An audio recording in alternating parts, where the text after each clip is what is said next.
CareLab. It's a CareLab day, which is the best day. Welcome.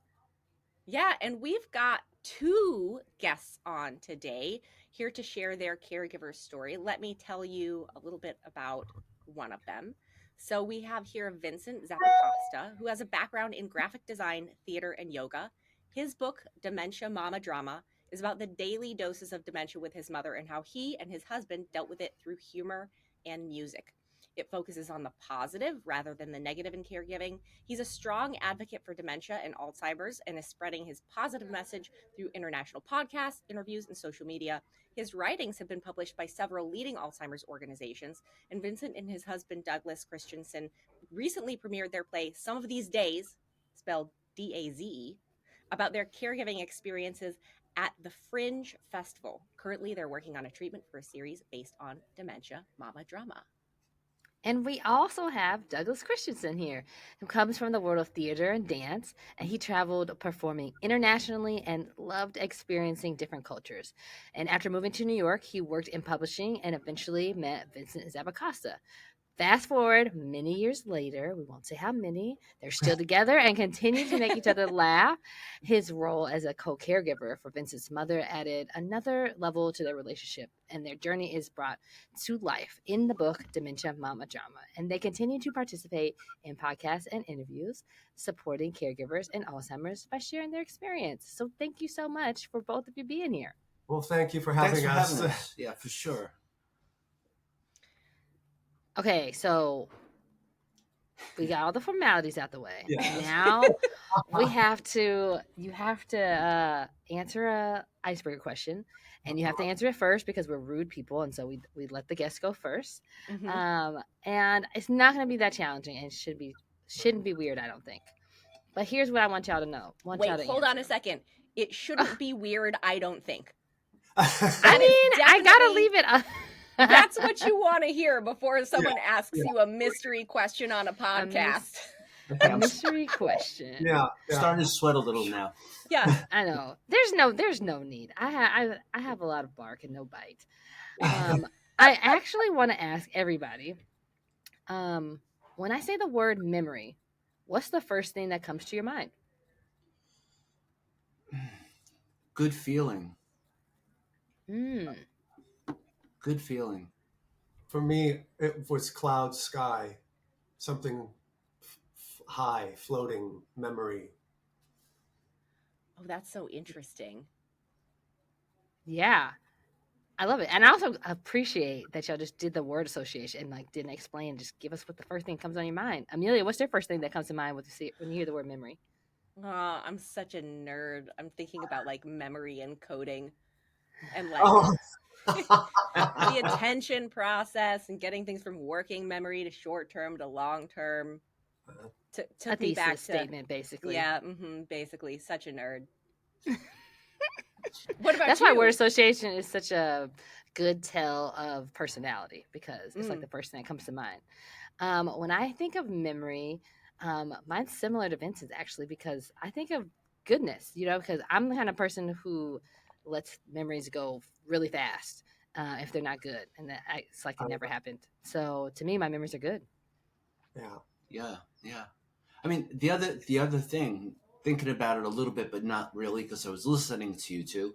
Like, our home and everything that we surround ourselves with has a memory attached to it, and obviously, there's no negative vibes there. Otherwise, we wouldn't have it around us. Yeah. So everything means something good. So we can be walking through an apartment, our home, and just looking at a painting or at a book or something, and it's like, it's good feeling. It's a good energy. And so that's what evokes a memory of something, or why we have it, or where we got it, or who gave it to us, or so it's usually a good feeling. Yeah. Mm-hmm. So I think that's such a wonderful segue into talking about y'all's story, and of course, Vin, your mother, Anna's story. Did she pronounce her name Anna or Anna? I should have asked that before. And actually, for her, anything, just call her. Really. It's like, lady, Anna. Anna. Yeah. Yeah. That's so funny. I always say when people, because I get called like Emma or Emily or something like that. I'm like, just say, hey, you, and I'll turn around. Yeah. And that'll work. But that's such a good segue, that question and y'all's association with it, into talking about your story in Dementia Mama Drama, because so much of what you focus on is the good and the positive and the good memories that you made even while your mom was struggling with dementia. Can you start by just sharing a little bit about your background and story for folks who might not be familiar with you or your story already? Well, sure. I mean, when we started, when we found out that my mom had dementia, she had other health issues also. So it just escalated. So it wasn't purely dementia, and that's why when we wrote the book, it was about caregivers, not just about dementia, because we're all caregivers in one level or another, whether it's children or family members. There's different levels of caregiving. So I think it encompasses everything that we will all go through at one time or another. And I say if we're lucky, because we learn so much from it, and learn more about ourselves from it. So when I first found out that she did have dementia, on top of all these other things, it's like, what is dementia? So of course I'm googling and I'm looking up books that were out there and stuff, and I'm one that I don't like to follow the rules necessarily, and you're pretty much the same way. Yeah. And I couldn't get through a lot of these readings and stuff. I was like, this is too clinical, and it's great if that was my mindset, but it wasn't. So I said, okay, we just got to figure it out and feel. Well, and also when we were going through the experience of all this, it was several years ago before. I mean, this was in the early 2000s, because we took care of her for like 13 years. But there wasn't a lot of information. There wasn't a lot of caregiver support groups. There wasn't. Now there are so many more, which is great. But then it was like, you're kind of flying by the seat of your pants, trying to figure out, what do we do? How do we deal with it? So we did it in our own way. Yeah, because a lot of things that I would read, they say, don't do this, these are the definitely don't do's. And it's like, but this works for me, don't. But so that's why you have to know your loved one and just go with that. And because you're the only one who really knows your loved one. I mean, the doctors, the nurses, I mean, people deal with them on a daily basis, but you're the one who really knows them and how they work. So you need, I mean, and he always was you got to be the squeaky wheel, and to get things done and to make sure that your loved one gets the care that they need. I squeak. I just always ask questions. If I don't know anything, it's like there is no stupid question. No. So you go from the beginning, and it's like, if you told me A, why is it A? Do we have another option? Is there something else we can do? I mean, I needed to do that because I wanted to get all the information that I can gather, that I can comprehend and utilize it in this situation. Well, okay. To your point, to your first question, was how this all sort of started. I mean, we got sidetracked a little. I guess was that we being with her Welcome daily. To CareLab. That's what we do here. This is what we do. Sidetrack. That's totally fine. About how we started doing this and how the book came and working. Vin was writing a blog because he had to get his stuff out, and it also included her. We told her we're writing about her, and we would videotape her, and she loved it. She loved that attention. She loved getting her picture taken, and she felt part of that whole experience. So it helped her as well. So during our nightly visits, and sometimes we were there like twice, we were pretty much there every day. So we knew the entire staff, which is another point in any caregiving level situation, to know the staff, because they're an extended family. And you all have to get along and be on the same page. I mean, many times they didn't know what to do, and they would call me at 2:00 in the morning or something. It's like, your mama is up, and it's like, oh darn, okay, give me the phone, I know what to do. Or have you tried singing to her? Have you tried asking her to sing? Did you do this? She says you're coming. Whatever it was, we worked on it together as a group. So that was really important and vital. I think that collaborative level of care is like so important. And the highlight being that you know your person best and that you're the through line to this whole thing. Right. And so, like doctors and nurses, therapists, we come and go and are very well educated on the processes that are happening and what to do, but not very well educated on who she is and what works best for her. And so that's why the caregiver is a really vital part of it. And I really highly encourage people to do exactly what you mentioned in the book, which is one of the things I highlighted there was like, you need to be the primary advocate and you need to say something because everybody doesn't know. And if they don't, they're just going to steamroll through and do the things that they normally do. And that might not be the best thing for your person. And it's okay to ask those questions, like you said, like, why, okay, if that's what you want to do, is there an option B? Here's why I feel a little concerned about that. And if they explain the reasoning to you and you're like, okay, I understand why you want to do option A, you can feel confident about that. Exactly. But you can't do that if you just wilt in the corner and say, well, they're the experts and they know best. You're both the experts. Yeah.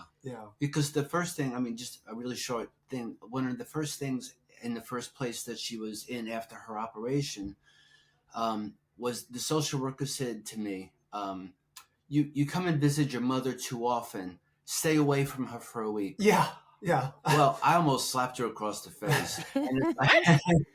Yeah. Because I said, listen, you do not know the relationship I have with my mother, and we've always had. If I wasn't here for a week, she would crawl up and die, or she'd try walking out of this place. Yeah. So I know what she wants, and I know it's going to freak her out if I'm not here.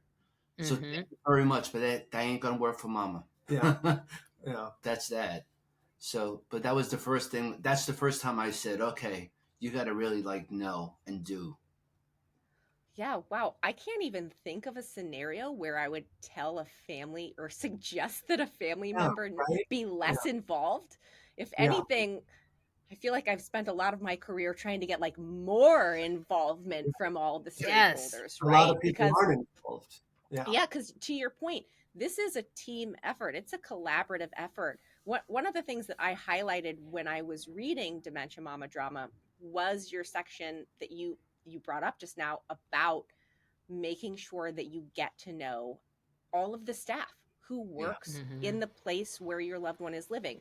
And that's the CNAs, PCAs, nursing, the janitorial or custodial staff, like the dining staff. He knew everybody's birthdays. He remembers that kind of shit. So it's like, and that builds a good relationship if you know people and what they're doing and where they come from. But also it was genuine. It wasn't BS. I mean, because like to this day, I'm still in touch with a lot of the people that were associated that came into our lives, the three of our lives. Yeah. So that says a lot right there. Yeah. Yeah, I think it does. And it is so important to have like a relationship of trust and honesty and buy-in from everyone.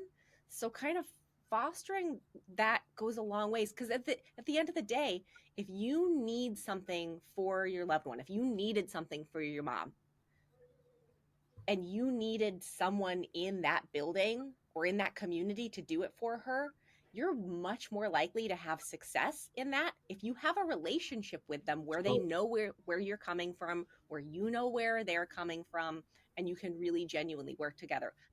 Hey there, it's Emilia. Listen, I am so thrilled to have a great resource like Ask Sammy as part of the CareLab team, and here's why.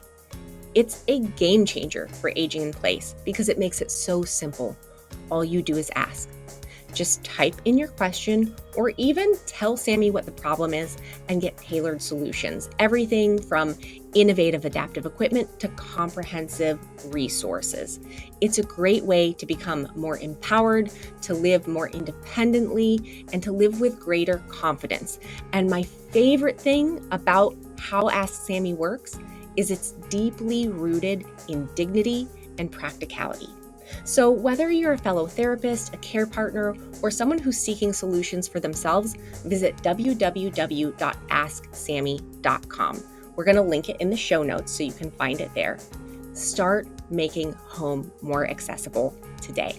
Now, back to the show. I think so many times, unfortunately, it can get to be kind of adversarial. And if people kind of sort of follow your good example of building those good relationships up front, we can avoid that and have a much more positive experience overall for everyone. Right. Recently, one of the social workers, not a social worker, she did entertainment, Nettie, yeah. She did recreation. We were in touch, and actually, she even put us on a podcast a while ago because she has this place in New York and stuff. She said you guys were just such a great couple and like a positive force. I want to be in touch with it. Anyway, what I told her before we started filming was, I said, I would always think y'all thought I was a pain in the neck because, and she said, oh, contraire. She said, when you came in, we were like, thank God, we can like take a break now. He's got this under control. And it's like, well, that was really good to hear because I always thought, oh God, you might be in a pain. Yeah. And she said, not contraire. Yeah, so yeah. that was cool. I think that's it's so important because if you think about relationship building, we talk about it in maybe business or maybe like advancing your career, but we don't think about it for healthcare, I don't think. And the people providing healthcare are still humans. And while you want them to kind of act like robots and do exactly the right thing every single time, they're still human beings. And so building a relationship can go a really long way. And even with y'all visiting her every day, you're still not the people she saw the most, And right. So you want those people to know who she is and that you're a resource and that they can call you. And because otherwise, sometimes people do things that are not appropriate. And you want to make sure there's an open line of communication. So I think that's like such a strength in a time when people should be supporting you. Yeah. I want to shift the conversation a little bit now to one of the big overarching themes of the book, which is your mom's love of music and how y'all were able to use music and harness the power of that love to really create joy and positive experience for everyone. It can really be so powerful, especially for anyone, but especially in kind of dementia care situations. Would you talk a little bit more about that?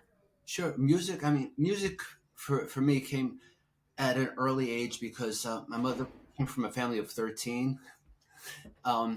She was the youngest of 13. She was the baby, and her mom had passed very early. But her brothers and sisters would get together whenever we would have family functions, which was like a lot because it's a New York Italian family, so we got together a lot. They'd bring their guitars and they would be singing, and it was just part of growing up. At the time, I was a kid, so it's like, oh God, I have to hear this again, But as it came, I realized she loved music, and she was a singer to a degree.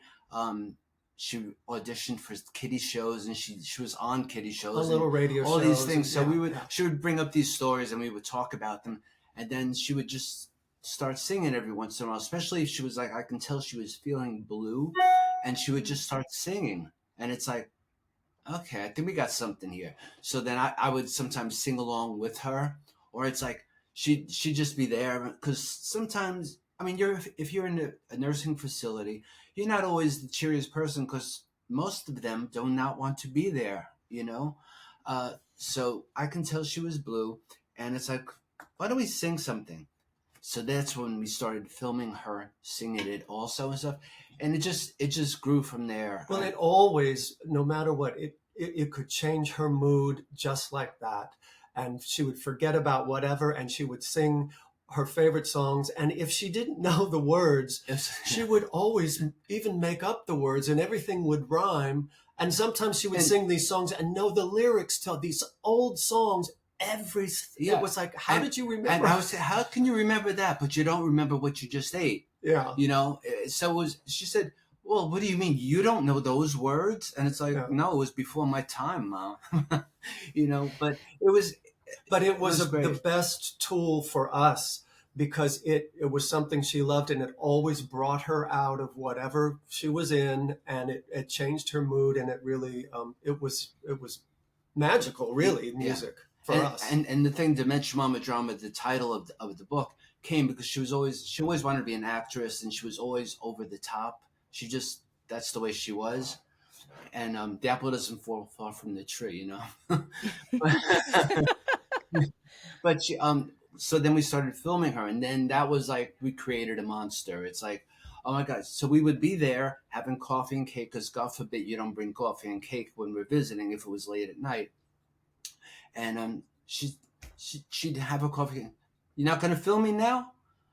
Okay, yeah, okay, let's go. And then I would ask questions, and then it brought it to another level. So it's, it was for also for memory recall for her, Mm-hmm.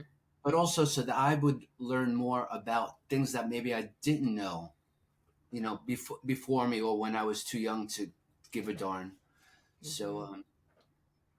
yeah, music, and then music. I mean, we've learned from doing all the social media over the years, even after Mama passed, was that it became like a hook. Like people were doing this, and it's like we told you like years ago this worked for us. It's going to work for a few others, maybe not everyone, because also it depends on the type of music. Like there were certain times they would have like either a gong circle, or maybe classical or Asian music, and she like Well, that wasn't her that thing. wasn't her So thing. She That wasn't wanted her genre. It's Yeah. personal. Music Broadway is so and jazz. personal. That was it. yeah, yeah. Yeah.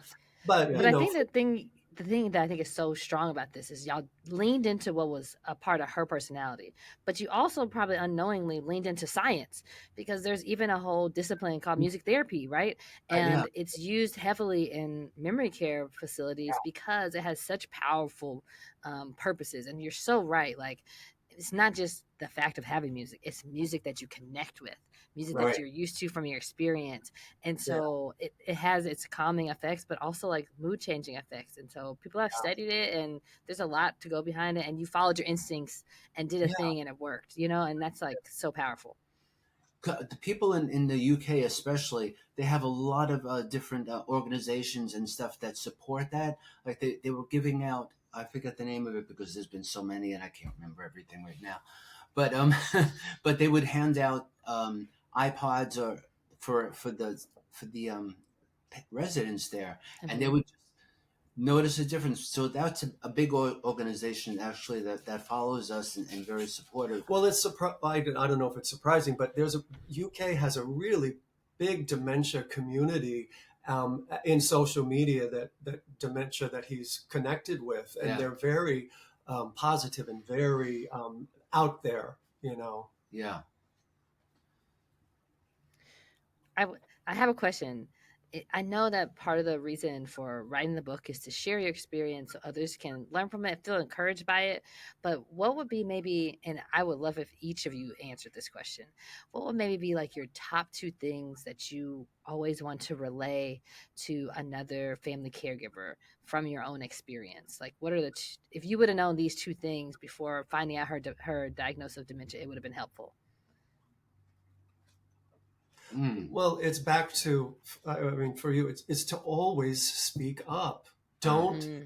don't listen to what they say. And okay, well, that's it. Speak up. If you have questions, get your voice heard. Because if you don't, so many people just let their loved one go. Oh, they have dementia. There they are. Okay, now they're put away, and they don't know what's going on. You need to speak up. You need to use your voice. Definitely communication was major in any situation, whether it's dementia, whether it's cancer, or whatever the person is, just Mm-hmm. failing health in general. You need to communicate, and the communication always has to be open one way or the other. If you're not there in person, or because you can't be, um, to be on the phone, to have someone that you can trust there to support you and stuff. Like the few times over the years that we were able to get away for a few days, we would always make sure that a friend or a family member would come and visit. And like, even like if we were away, I still get the daily, I would call to make sure she knew, and just to keep her in a happy place. Hmm. One of the things that y'all, and again, you literally, like, you said this by name in the book, and I have it highlighted in there from when I was reading. But one of the things that y'all really figured out and leaned into very, very intentionally, but also really intuitively, that a lot of people could benefit from, is was your embracing routine and familiarity, and Yeah. knowing that having that, keeping things familiar, keeping things like when I'm teaching about caring for dementia, I use a model called DEFT, and one of the F's in there means familiar. Like keeping things Oh, familiar is so essential for quality of life and functioning and mood and things like that. And y'all really figured that out right away. How did you? That's actually really hard for a lot of people. So how did you just oh. come upon that so intuitively? Well, we would go by the schedule. So we would try to keep some type of a schedule and a regular thing, whether or not it was this is the best. And also from visiting at certain times of the day, we know certain times when things were happening. So she didn't need us there then. So Mm-hmm. she's occupied, she's happy. That's good. Other times there's like nothing going on. It's like we need to be there. And she was a late bird. She always stayed up late, so she was always the only one or the last one in the day room or the recreation room, and there'd be nobody else. So that's we usually came after dinner, because then most people would go upstairs and their dinner was at 5 o'clock, and it's like I don't even have a cocktail at 5 o'clock. But hey, but they went upstairs, and there were still a few people. And the other thing we did about speaking about community and knowing people that work there, it was also knowing the residents. So my mother was really kind of jealous because I would also like go to people that I saw that were just like sitting there like lost or just like not smiling, and I just go over and like, hey, how you doing? And they would light up. Yeah, it was important That's for all us they needed, to interact with other residents that were there, because a lot of people have no one and they're there by themselves. And just that one little hello or that reaching out meant so much to so many people. And, we got to know. And his mother would be jealous, like you said. It's like, what are you talking to her for? You came here to visit me. Yeah. And it's like, you have Douglas to speak to now. Leave me alone. I got to talk to the nurses. What do you want from them? I can tell you. CareLab listener, I have a question for you. If someone you love needed a caregiver, what qualities would you want that caregiver to have? You probably want them to be reliable, trustworthy, kind, maybe just a generally dependable and good person, right? Second question, would you also want them to be trained? I'm gonna guess the answer is a definite yes. Okay, third and final question for you. Do you think it matters who gives that training? Like, is it cool if it's just in your body, or would you want that person to be a qualified expert? Assuming you do, in fact, love this person who needs a caregiver, you probably want the expert, right? Well, that's what Higher Standards Caregiver Training does. Higher Standards Caregiver Training provides 100% occupational therapist-led training for caregivers. Caregivers get taught everything from gold standard foundational skills for transfers and daily living tasks, all the way up to how to deal with specific diseases and injuries. And most importantly, they are taught all of these things in a way that is practical and enhances the participation of the person who needs the care. And it actually protects the safety of everybody involved. Why? Because everyone deserves a higher standard. For a course for individuals or learning about training for care for organizations, find that information at higherstandardscaregivertraining.com. But to get back to the point about the routine and stuff. I mean, we knew she loved to play cards, so we would always play cards, and that was, are we going to play cards now? And so she would know, the kind of things, the routine, and it just always fell into place that way for us as far as a routine. Yeah. And if we just like gave some downtime, okay, so what are we gonna do now? Are we gonna play cards? It's like, oh, okay, yeah, let's play cards. And other times she's okay, I'm over it. Let's okay, then sing a song. Well, and exercise too. I mean, as minimal as it was, she didn't get any physical therapy much. And once she was confined to a wheelchair, she was on a walker for the longest time. And then when we moved, they took away her walker and said she couldn't be in a walker, and that was like a game changer. That broke my heart when I read that in the book. Yeah. That made me Yeah. more than a Totally. little upset and sad, Yeah. actually. And they wouldn't. We There tried was and no tried, way I but could get it. And if I yeah, couldn't get it, seriously, you couldn't get it because I knocked on every door and I said, we'll do a waiver if anything, God forbid, should happen. She's got enough padding. If she falls, she's not going to really hurt that much, unless it's her head. But it's like, no, but she it had to do it. changed It her changed. a lot because that what gave her independence with her little walker, and she had all her stuff on it. And then she's in a wheelchair, and she never could really figure out how to work it or how to get herself around. So she depended on people to take her to the day room or to take her to wherever, So it was a horrible thing that she lost a lot of her independence. Yeah. Which Yeah. and in turn probably affected her cognition as well. Yeah. Probably Yeah. her cognitive functioning got Sure. worse at that point too, because she wasn't up and moving and engaging Yeah. and participating as much. She wasn't able to go just see the things that she wanted to see or interact with as many people, and that has a huge impact on that. Yeah. Yeah, that Well, that part of the story, it honestly, it really broke my heart. And having like been a therapist in, these kinds of communities and residences, and really understanding and knowing what was happening there, I was just like, oh, I wish I would have been there. I would have stood up for her. Man. Yeah. Exactly. Thank you. I wish you were there too. But so anyways, back to that about exercise. So we knew she didn't get much. So we would always incorporate that as part of our routine. And actually, I got that from my yoga training and stuff. Actually, like when I got one of my second degrees teaching older people, Gentle yoga. Gentle yoga. I did that as a result of what I was doing with my mother. It's like, if I'm doing this with my mother, there's a lot of people that I could be helping with this. So we would go there, and if she was just sitting there, it's like, I was almost like, if you want your coffee and cake, you have to exercise. And sometimes you got to use some carrots, you got to have a carrot and stick. Yeah. So it's like we would do just real simple exercises, and like she would go through it like, okay, I'm moving my hands. I breathe in. I can't breathe anymore.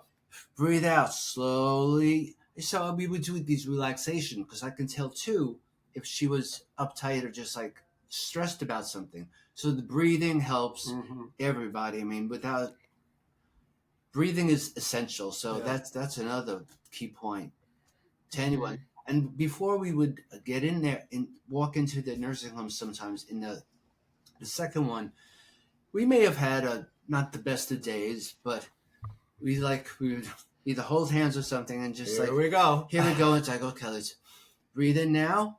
Forget our day. It's all about her. And that's tough because it's all about me, so.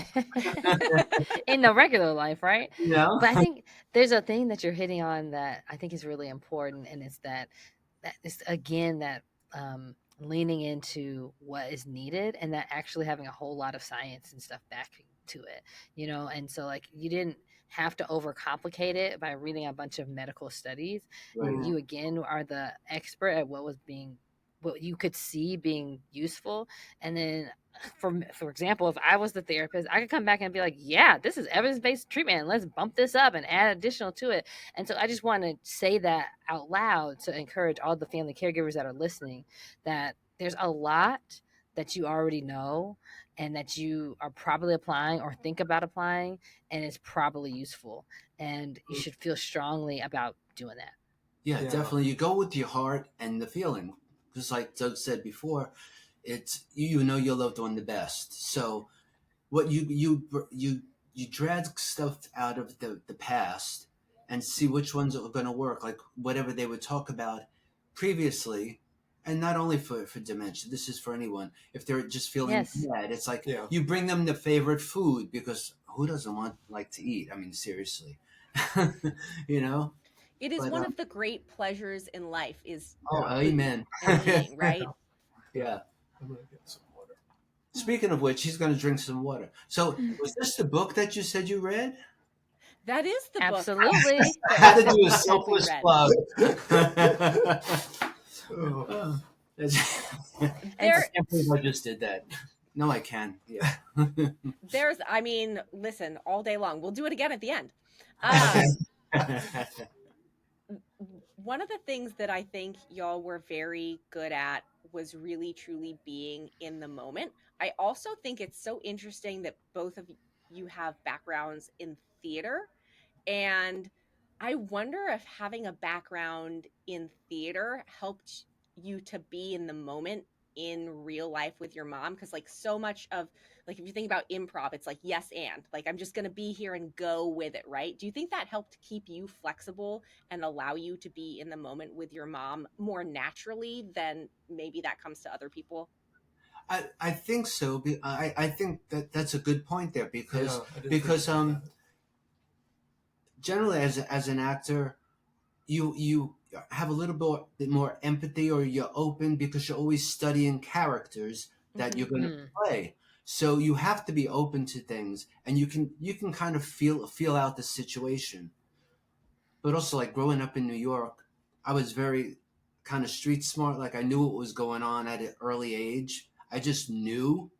So yeah, but the theater thing definitely was a Yeah, I guess plus. probably subconsciously that really was something of, like you said, the improv sort of thing, because you're just here. We have to deal with this. What do we do? How do you get through this? And it's like, okay, yeah, So a good tip would maybe be, even if you didn't have a theatrical background, now's your chance. Everybody wants to be in something. Come on. So just like make believe you're doing a show now. So come on, do it. Well, it You was like know? we'd get there and it's like, okay, it's showtime. Here we go. Here we go. Here we Yeah. go. For us, it was a lot. I mean, a technique, sort of like it was always about sort of distract and divert. Yeah, the two Ds. Get her away from that bad road and let's lead her into the good road today. Whatever. So it was the divert away from all that bad stuff. So before we go, I really would love if you tell us a little bit about the play and like why you decided to because if I'm correct about the order, it was writing the blog post and then writing the book and then turning the book into a play.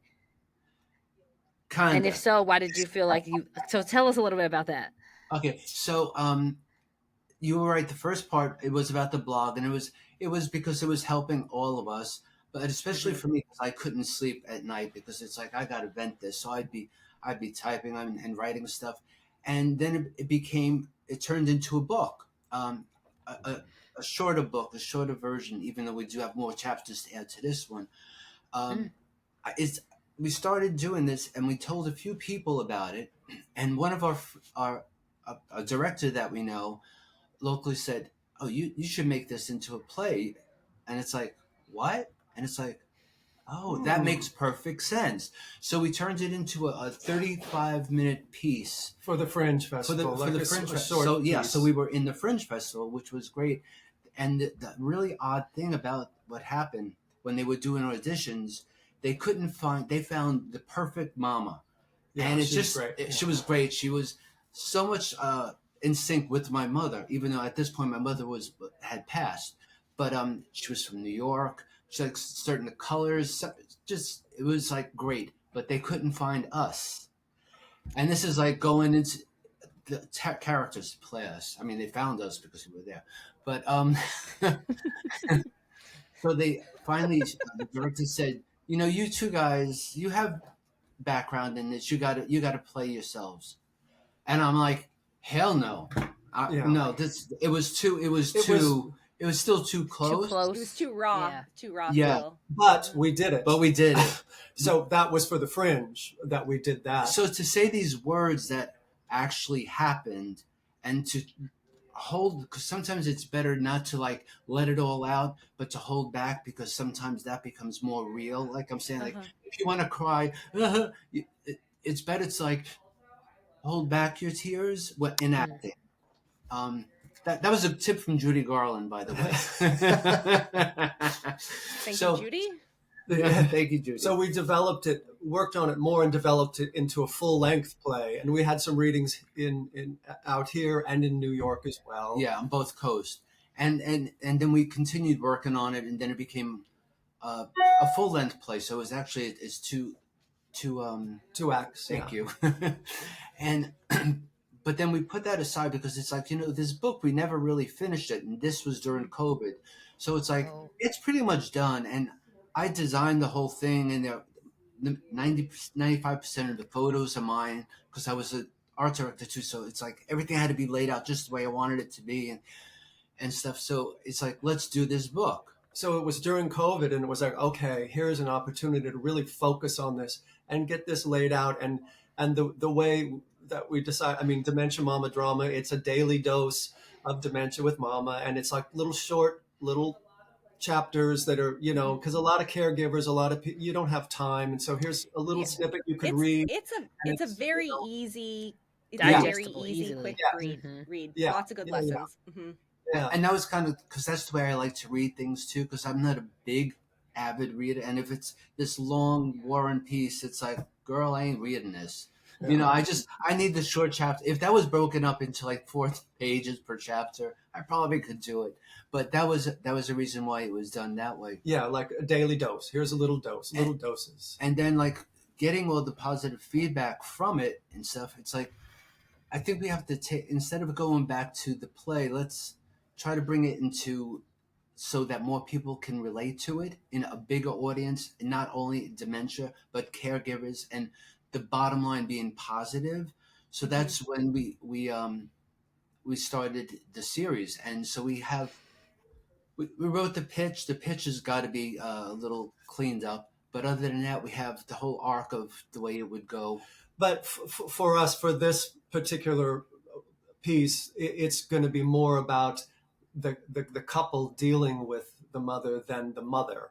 Not that she's a peripheral character, but it's about two people going through their relationship. I mean, we were together for 4 or 5 years, whatever, when it started to happen. Yeah. And it's like, it could be make or break for some couples, having to deal with someone's parent, because caregivers, that's when a lot of times if they're married or just together, it has broken up a lot of people because they couldn't do it. So we were fortunate that it didn't. And it just made our relationship stronger, I think, really, because we had this purpose, and we were, and she was great. She was fun. She was, yeah. She was a great woman. She loved him. Yeah. She would call me a little blah, blah, blah, but she like, get Douglas here. Well, thanks to you both for being on this episode of CareLab. Yeah, you want to share again a little bit? Where can people find the book Dementia Mama Drama? Where can they find the book? Where can they find you? This book? That book right there. The book is on Amazon. Funny, you should have that. And it's available in a paperback or ebook, which the ebook is in full color, and the photographs and things are really beautiful. The more crisp. He did a great job with that. Well, thank you. But we would recommend the ebook, and but it's available on Amazon. And where can people find you? Are you on social media or? You name it, we're on it. Yes, Facebook, X, Twitter, whatever, Threads, Instagram, as Dementia Mama Drama. Yeah. Also, we're actually starting to do Blue Sky now too, because there's a lot of stuff going on out there with Twitter and and then the numbers but that's a whole nother. That's a different podcast. Yeah, that's a whole different podcast. Exactly. Get in touch with us for that too. That's okay. So check out Dementia Mama Drama on any social platform, pretty much. Social media platform. Well, thank you so much for being on the show. And if you have been listening all the way to the end and you made it this far, we appreciate you as listeners. Please make sure you like and subscribe so you can get this content regularly in your feed, and also so that other people can find this kind of content. And we look forward to you watching and to you listening to us again next Friday on CareLab. Bye, everyone. Bye. Thank you for having us. Thank you.